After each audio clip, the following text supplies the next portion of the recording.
صباح الخير. بنص كيلو دقيق عملت الميني بيتزا بالعجينة السحرية وطلعت بالجمال اللي حضراتكم شايفينه ده. من احلى واجمل الوصفات اللي ممكن تعمليها، سهلة وجميلة جدا وتنفع للمدارس وهتعجب الولاد، وان شاء الله تعملوها وتعجبكم بأسهل واجمل طريقة ممكن تعملي بيها الميني بيتزا في البيت. يلا نسمي الله ونشوف الطريقة مع بعض. عندي هنا بولة هحط فيها كوباية من المية، دي مية عادية فترة من الحنفية. هضيف عليهم معلقة كبيرة من الخميرة الفورية، وهضيف كمان معلقة من السكر، وهضيف 3 معالق من الزيت. هنجيب بقى نص كيلو من الدقيق، هدوب بس الأول علشان السكر بتاعنا يدوب كويس. وبعدين عندي نص كيلو من الدقيق انا نخلته كويس علشان ناخد منه افضل نتيجة. ده نص كيلو من الدقيق يعني حوالي 4 كوبايات من الدقيق. حطيت الدقيق وهحط حوالي 3 معالق من اللبن البودر،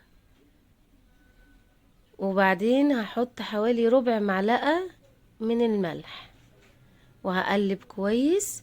ودي العجينة السحرية بتاعتنا، دي بتنفع لحاجات كتير، يعني بتنفع كتير جدا في المعجنات وبتطلع جميلة وناجحة وحلوة جدا. اللبن البودر ده اختياري بس بيدي طراوة للعجينة وبيخليها حلوة جدا. هقلب كويس جدا زي ما حضراتكم شايفين كده. وعلشان تاخدي افضل نتيجة للبيتزا بتاعتك لازم تعجنيها كويس، يعني مش اقل من 10 دقايق من العجن. هتفضلي تعجني فيها حوالي 10 دقايق بالشكل اللي حضراتكم شايفينه ده. انا ضفت كوباية مية في البداية، وبعد كده هتفضلي تعجني، ولو احتاجت معاكي هتفضلي تعجني فيها لحد ما تبقى بالشكل اللي حضراتكم شايفينه ده، ناعمة وحلوة جدا. وهنسيبها بقى تخمر. انا هغطيها واسيبها نص ساعة في الحر، يعني هي بتاخد نص ساعة بس لما بيكون الجو حر. لكن لو الدنيا دنيا ساقعة بنحطها في الفرن وبتقعد حوالي ساعة تخمير. هخرج منها الهواء زي ما حضراتكم شايفين كده، لازم تخرجي الهواء كويس من العجينة. وبعد كده هنرجع بقى نشكلها.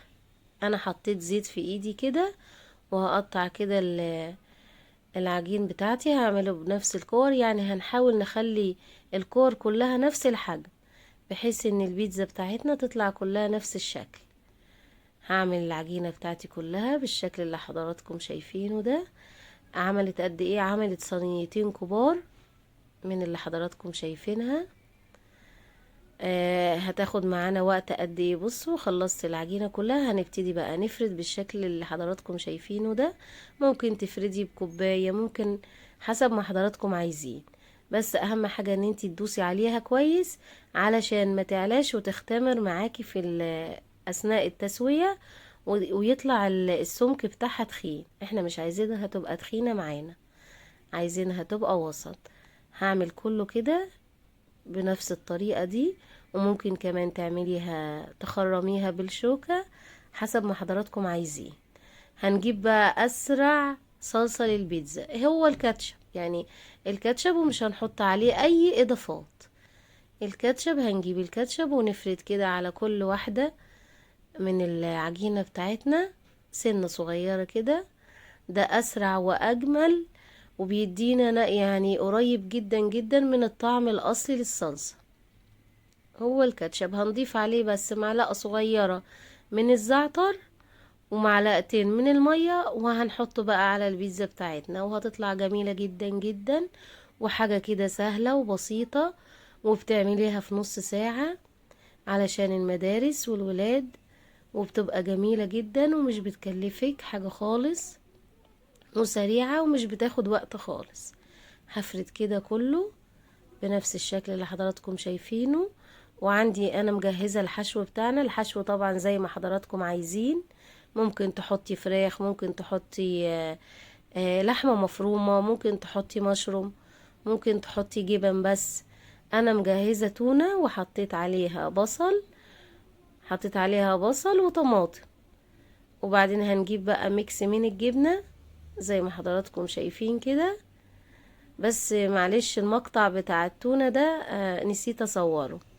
هحط ميكس من الجبنة بالشكل ده، وممكن برضو تحطي موتزاريلا بس بتديكي برضو النتيجة اللي احنا عايزينها.